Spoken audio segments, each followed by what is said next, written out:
Hello and welcome to Psyched, the show where we explore psychedelics through social, economic, and political perspectives.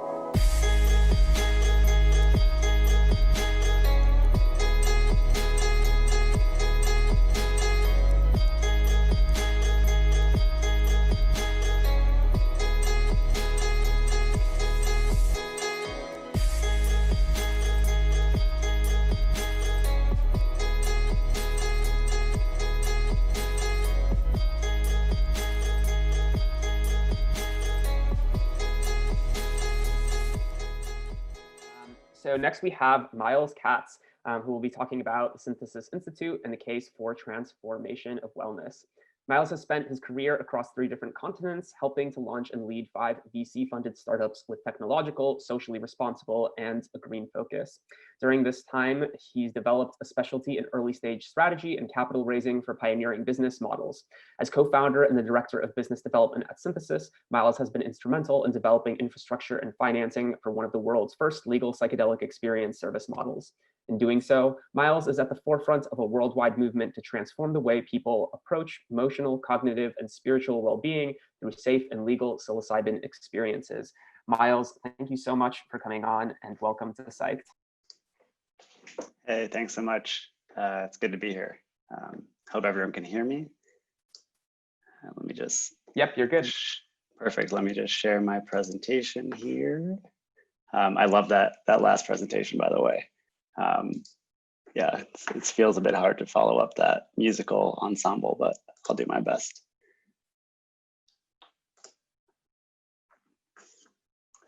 Great. So yeah, as mentioned, my name is Myles. I'm one of the co-founders of Synthesis Institute, which is a medically safe and legal and professionally facilitated psychedelic retreat center based out of Amsterdam, Netherlands, where I'm reaching out to you from today. I'm going to present a bit about our model for supporting psychedelic experiences, which we call transformational wellness, but also how that model can be used to support not just healing, but also flourishing. Before I begin, though, just to take an acknowledgement of what's going on in the world today, I'd love to ask everyone to join for a very brief moment of silence to acknowledge and stand in solidarity with all the oppressed communities around the world who suffer unmeasurable trauma as we continue to support them and their fight for change.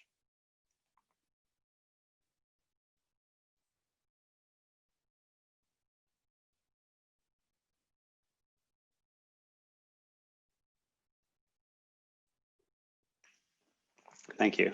I think it's really important for those of us privileged enough to understand the potential of psychedelics, and even those of us being able to work with psychedelics, keep these communities in mind as we work relentlessly to create access and opportunity for the healing that they can provide. To start off, I'd like to give a little bit of context for how I came to help co-found Synthesis. I grew up in an upper middle class family in the United States with 2 loving parents and a brother I called my best friend, a family dog, so pretty typical in all the best ways. I'm not sure I faced any real hardships in my life until at the age of 15, my mother, pictured with me here, passed away from a battle with breast cancer. And virtually overnight, as you might imagine, my entire world changed, and all members of my family, including myself, went on very separate, different paths to process the trauma that we were facing. My personal journey for coping included a very heavy dependence on alcohol. And while I was never sad or depressed or angry while I drank, I can retroactively see that I was really using it as a numbing tool to escape what was really going on at the deepest levels of my existence. But despite this loss and my new relationship with alcohol, I still managed to really put my head down and power through my adolescent and young adult years in what I believe society would consider a high performer, graduating from a high-ranking school in Boston with top honors, and having a unique career for most of my 20s in Kenya, where I helped raise venture capital for a biofuels business that I got involved with.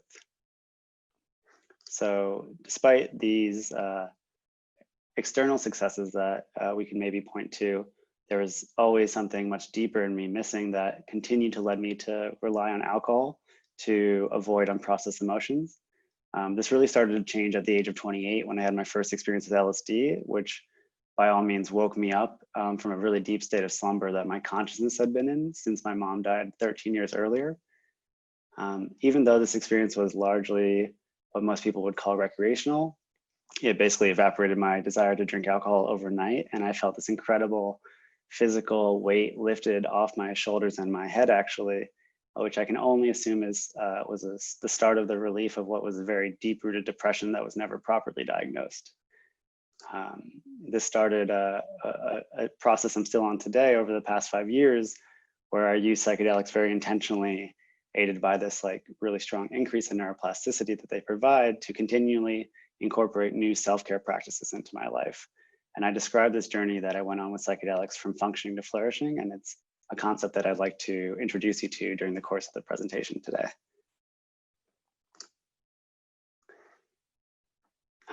Just like myself, the entire founding team of Synthesis and all our team members really came together with the intention to help others experience the depth of transformation that they had personally experienced by integrating psychedelics and self-care into their lives. We knew the beginning of 2018 when we launched that this was a really good time to launch something like Synthesis, but we also knew that there were a number of elements we needed to incorporate to make sure that it was done right. The first of which was really being mindful and ensure that we were always 100% operating legally and entirely medically safe based on the latest findings in research and academia. And from our personal practices and our personal retreat experiences, we all felt that it was really important to incorporate some practices that are used across different wisdom traditions from all over the world to complement the depth of transformation that psychedelics can incorporate. Things like meditation, breath work, even yoga really can add a lot of value. We wanted that to be deeply entwined with our model. And lastly, we really wanted to focus our experiences around building meaningful connections and fostering community, something we are very well aware is missing largely in modern society. And we know that communal psychedelic experiences can go a long way towards helping to create and foster. We did decide from the onset to be a for-profit business. And the reason behind this was because we really believed that that model would be the fastest way to reach a larger scale. And for us, that scale is directly correlated with the impact that we create in the world. However, at the beginning of 2018, when we got started, there were not a lot of psychedelic businesses in the open yet. And we knew that because of the way we wanted to operate and how public we would be, we were taking on a pretty big responsibility that was not necessarily given to us, that we kind of had claimed for ourselves. And so we decided that we really needed to focus on operating with the highest level of integrity in order to keep the ecosystem and the support for psychedelics really continuing the positive trajectory that they were on. A couple decisions were made at that time, which we still are very hold true today. The first of which was deciding who we would and would not accept into our retreat programs. So a lot of people are often surprised to hear that we actually decline people who are clinically diagnosed with things like depression and addiction, the things that the clinical trials are showing such great results in. And the main reason for this was because at the time we started Synthesis, we did not have medical staff or the capacity to support any of these people. And on top of that, the medical research, even today, is still ongoing. So we didn't want to risk or be seen as bad actors by stepping outside of what we believe to be our truest boundaries. The second point here is we were so aware that people would only be wanting to come to Synthesis and experience this because of the research and then the press that was coming about all about the research. And so, yeah, we really knew that we wanted to create as much opportunity as possible to collaborate and partner with other actors in the space to create this kind of ecosystem-wide and communal lift, rather than what might be seen as a more conventional for-profit approach, which is really prioritizing things like IP and research and keeping that all to ourselves. This last thing that we wanted to stand for in kind of identifying our brand in the world was really this idea that these experiences and these transformations can be seen not just as a one-off, which is often how they're being looked at in medical research today, but as experiences you can connect with at various points along your life, whether they're psychedelically induced or not, and you can continue to use them and leverage them to grow and expand really for your entire life. And that's something we would try to embody. here at Synthesis. So to help better understand about like how we see Synthesis acting in the world today of psychedelics, particularly with all the restrictions and limitations that exist despite this really vibrant, thriving psychedelic community that's forming, I want to share a little bit about how we see the ecosystem. The first component of which is the medicalization trajectory for psychedelics. This might be the thing that we're all most familiar with about. Organizations like MAPS and Compass are really pioneering the way to get psychedelics approved for treatments of specific conditions, namely PTSD and depression. Important to note, in this model, the experiences resemble much more an extended visit to the hospital than anything like the traditional ceremonies that have been used for the basis of this work for thousands of years across societies all over the world. The incredible work being done by institutions leading this research is a big reason most of us are here, and there is a psychedelic renaissance today. And the rescheduling of the psychedelics on the banned substances list around the world will really be unrivaled in creating the access for future populations. So we really can't say enough about the efforts going on here. They're so important. On the other side of this, the spectrum of the ecosystem, we have the underground use of psychedelics. And while narrowing down what exactly is the underground use of psychedelics is just inherently more challenging, in this oversimplified model, we're referring to things like festivals or recreational use, what most people would call recreational use, groups with friends or on camping trips, and even underground therapies and ceremonies that might lack a lot of structure or safety. One of the largest characteristics of these groups that we can see in the successful decriminalization movements going on in the US today is that they overwhelmingly do not want to be told how or who can access these experiences. And while Synthesis by no means wants to create any roadblocks or gates in any way, we do believe that the lack of emphasis on safety and support in the underground does create at least some level of meaningful risk for at least some amount of the population. And on top of that, it does create a large missed opportunity to get the most out of these experiences. And that's really brings us to this last section of our ecosystem view, is the transformational wellness model. And what we've designed our Synthesis model to hopefully be a demonstration of for the rest of the world. Here in transformational wellness, we operate 100% in accordance with all the laws and up to the medical safety standards of the research institutions. But by operating distinctly outside of the medical model, we believe the benefit is that we get to innovate on set and setting in ways that the modern mainstream medical world will be years away from even being open-minded to considering. Most notably within this is the group ceremony experience and the multi-day immersive retreat model. So while both the medical and decriminalization efforts are incredibly important, particularly given the current socio-political status of psychedelics around the world, we believe that the transformational wellness model is ideal for the future, as it allows for the highest safety and deepest transformations at the lowest cost per person, thanks to this group experience or group ceremony model, and a flexibility in supporting a much wider range of participants inside a very safe and professionally facilitated container like a multi-day retreat that Synthesis runs. So if that last model was a way to help explain the different activities going on in psychedelics today, I'm hoping that this model might be a way to look at where those different players in the psychedelic ecosystem can be seen impacting a population and a theoretical average distribution of mental well-being. So you can see on this model, the left side of the spectrum is mental disorders and the right side is flourishing. The medical research efforts around psychedelics are focused overwhelmingly on those on the left side, the mental disorder category, and those suffering the most. And specifically today, the most interesting and exciting ones are treating what the medical community has deemed treatment-resistant conditions based on what otherwise is available for these people in the market.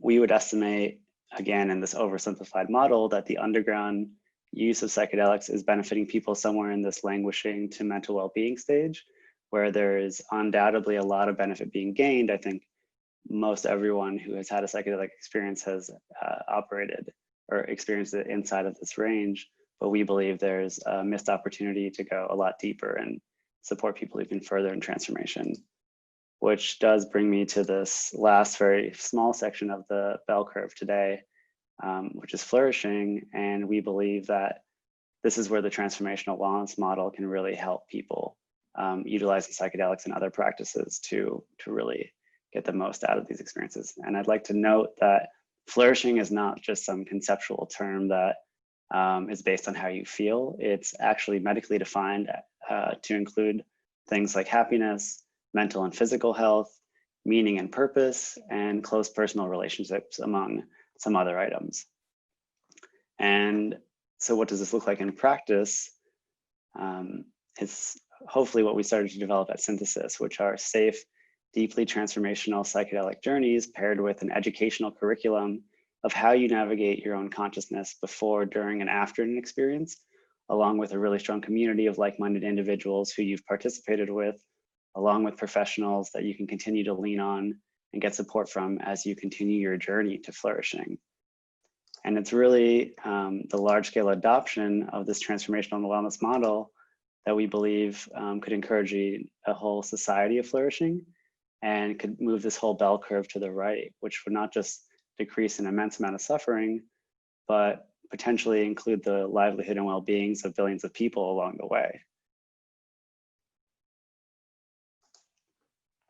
So hope that was really helpful to understand how we see the world of psychedelics and our role within it.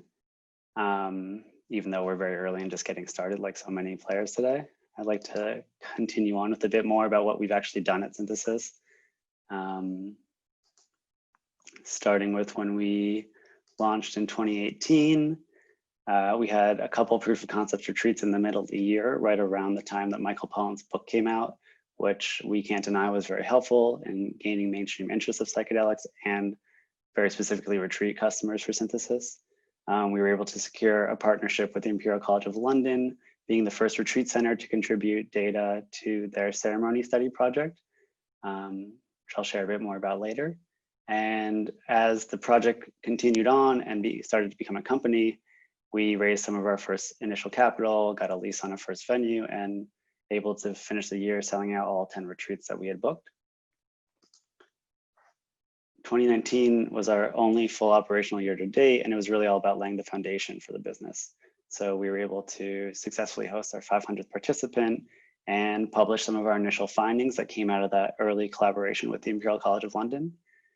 We also developed a process called exploration calls, which was a way to adequately support people who had been medically approved to come on retreat, but were still undecided, and they would get a 45-minute call. Everyone who applied and was approved would get a 45-minute call with one of the trained members of our team, and the intent of this call was to explore their intentions for coming and really ultimately let them make the right decision of whether or not Synthesis was the right retreat for them to go to. We also developed a process that allowed us to support people who were slightly more on the left side of that spectrum to the initial population that we opened our doors to through a process we called extra informed consent, where as we built our medical and health screening teams with qualified professionals, we said, okay, here's someone who we believe we can accept. There might be some level of known risk. We communicate that risk to that person and ultimately allow them to make a responsible decision around whether or not they'd like to come still. If they do decide to come, we have a process to help support them in making sure that they have the right before and after support after the retreat. Incredibly important part of a successful integration process.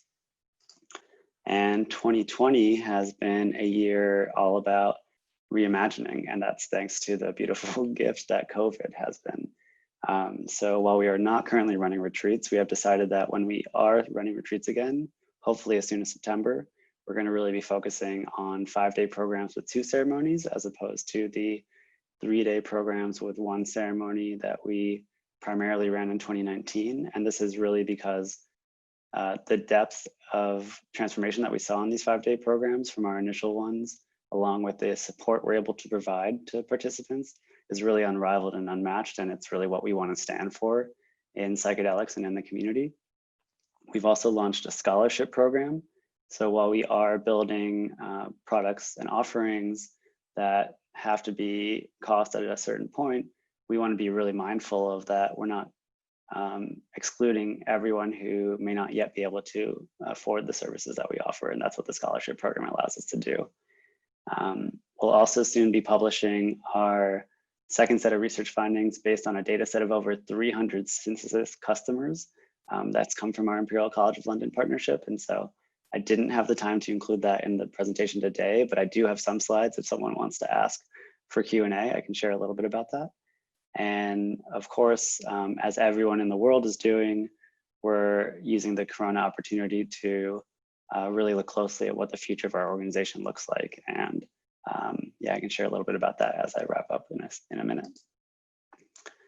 Some numerical kind of KPIs, I guess you could say, to share about our traction to date is that we've medically screened over 3,000 applicants to come on retreat. And this is the first stage of our application process, and not only demonstrates a strong interest in our programs, but also quite an interesting data set of who in the world is looking to come on retreat and what are their intentions and what are the backgrounds that they're coming with.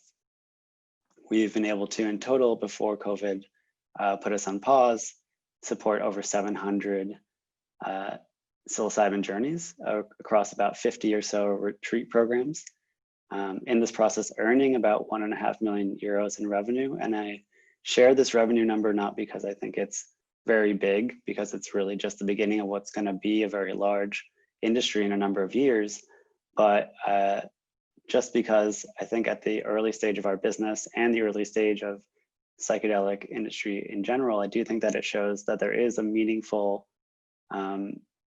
interest from the worldwide community to pay a certain price for these types of experiences if they can ensure that they're safe and that they're very supportive and that they're getting the attention that they need. And last but not least, I'm very happy to share that we've had 0 incidents, and I really attribute this to the high level of oversight we have on the medical screening and onboarding process. We've rejected over 40% of the applicants we've had because we are very strict in that. And then also the huge emphasis on safety that we have during the retreat experience as well. It's always first and foremost, it's safety above anything else. In this time, we've also managed to form a couple of really strong partnerships, the first of which I mentioned a number of times. This is with the Psychedelic Research Group at the Imperial College of London. So we are the largest contributor to their ceremony study, but at the same time, we've developed close working relationships with some of the leaders at that center, namely Dr. Robin Carhart-Harris and Dr. Rosalind Watts, who are advisors to synthesis, which we're very fortunate to be able to say. And as well as with the California Institute for Integrated Studies, particularly the Psychedelic Assisted Therapy Center that they have, where students who are getting the certificate in psychedelic assisted therapy can get their 25 hours of required volunteer work with synthesis as a volunteer in our retreats, which gives them a really unique opportunity to legally sit with people who are going through psilocybin experiences to contribute to their educational journey that they have at the Institute. And this last slide here is a little bit about where we're going.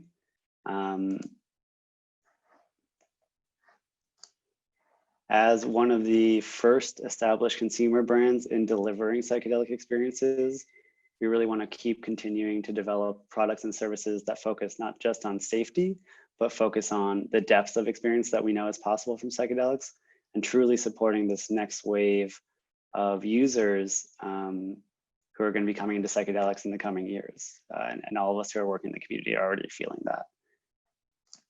We're going to continue to step into our vision of becoming a full institute and really shift to a model that's focused on education as a way for creating leverage in not just healing, but also flourishing.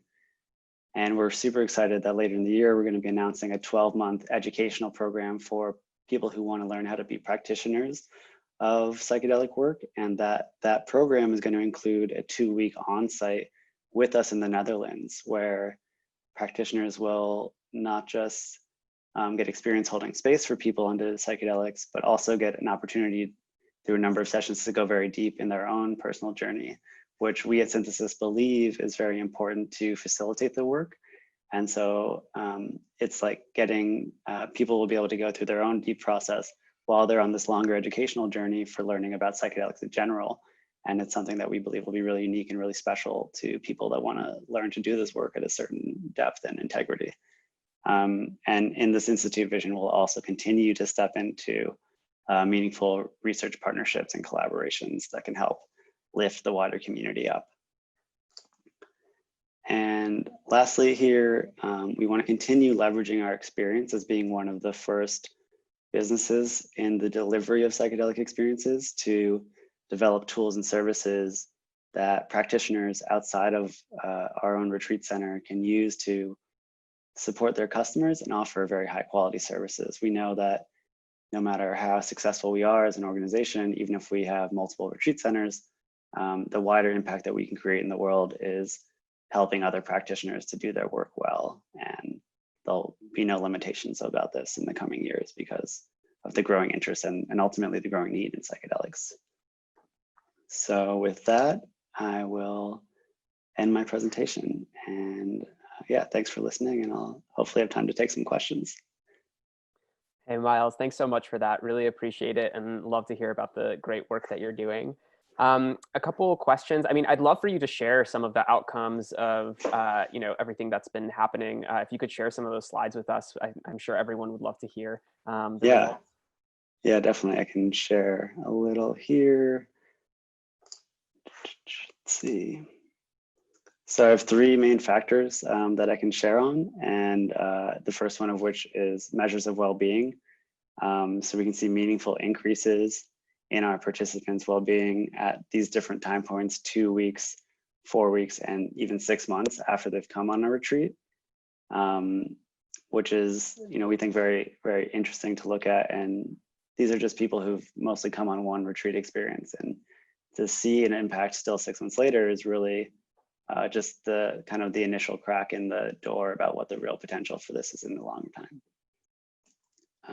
The second measure here is depression using the QIDS metric. So while we found that our customers do suffer from a bit higher than the average population on depression, they get significant relief in their symptoms. Oh, and this is also to note that even though we're not accepting people who are clinically diagnosed, I think that just states to where a lot of people in the world are that maybe don't even realize that they're suffering.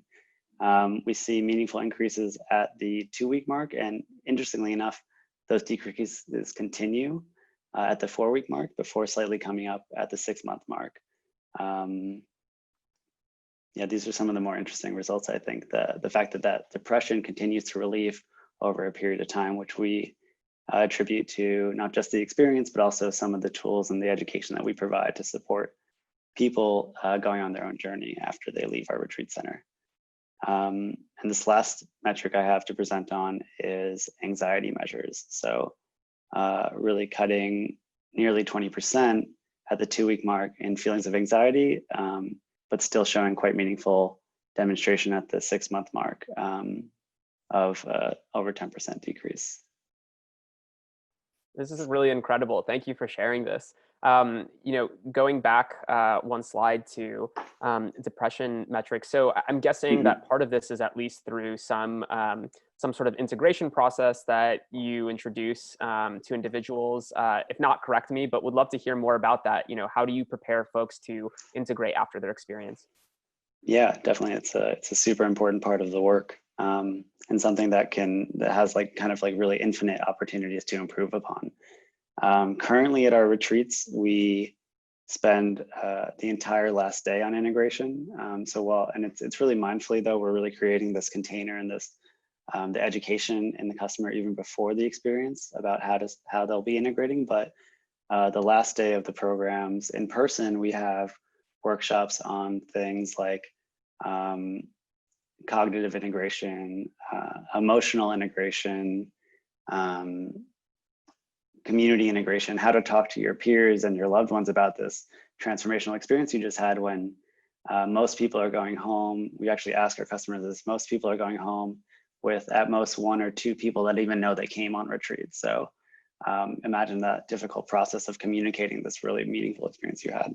So we see that as like giving people the tools and the toolkit to continue their integration after they leave synthesis. And then we have a 1-week checkpoint with them, a group Zoom call to check in with everyone, see how they're doing, continue the integration process, along with an educational, I guess you'd call it, type of workbook that we provide that gives suggestions on how they can recreate elements of the ceremony back at home with the soundtrack in order to do certain journaling activities that are different techniques we've kind of aggregated to support people. Yeah, and then what we're working on now, we were able to get some space to do this after COVID, is we are now hosting online digital workshops, which is a way of building community around these experiences and around these transformations that we believe will also become increasingly important to supporting our alumni community. And yeah, we're super excited to develop new initiatives, new educational products, new kind of like second level retreat programs where people can come back and go a bit deeper. And yeah, I think it's really, integration is really the key to how these modalities become integrated into society, and we really see the maximum potential benefit. Definitely. Yeah, one more question before we sign off. I was wondering, how do you tell the difference between, like, how do you classify an incident, right? You guys claim that you haven't had any. Yeah, Right. what is, I guess, the line between someone having, not the best experience and there actually being an incident that occurs? Yeah, it's a great question. So we would consider incidents things like psychotic breaks, or here in the Netherlands, over the last couple of years, there's been a couple suicide cases attributed to very poorly run ayahuasca or other psychedelic retreats. And so I think at the most basic level is like people who are coming to synthesis are getting a really high level of support compared to a lot of other retreat operators. And a lot of that, just to be honest, is like the resources we have to be able to provide more support. We do definitely fall in the camp of not calling bad, difficult experiences as bad outcomes. We do believe we really believe in the methodology of leaning into these experiences, and the research data actually shows that some of the more polished data, when it comes out, shows that the more challenging an experience actually does contribute to bigger transformations afterwards. And so what we do today is that if there's anyone we just make ourselves infinitely available to anyone who is feeling like they need a bit more integration support. We have networks of therapists we can connect people to. We have our facilitators themselves. They're sometimes doing extra calls and support with people who need to integrate. But yeah, ultimately, we feel that zero incident mark is really specifically attributed to none of these like worst case outcomes that I think a lot of people fear from unregulated, unoverseen retreats like us operating in the world, and the bad outcomes that can come out of it. Definitely. One last question from the audience. Just want to honor it. Do you have a timeline of when the future training programs will be available, and any prerequisites in mind for applicants? Yeah, that's really happy to share about that. We will be pre-selling the training program in towards the November time of the year, November, December, late November, early December. And that program the first cohort of that program will start in January. I think we're going to target about 60 people for that. And there won't necessarily be pre-qualifications, but we do want to have some level of ensuring that everyone in the program is really dedicated both to not just the potential of psychedelics, but also their own personal transformational journey inside of that process. So there's likely to be some level of onboarding.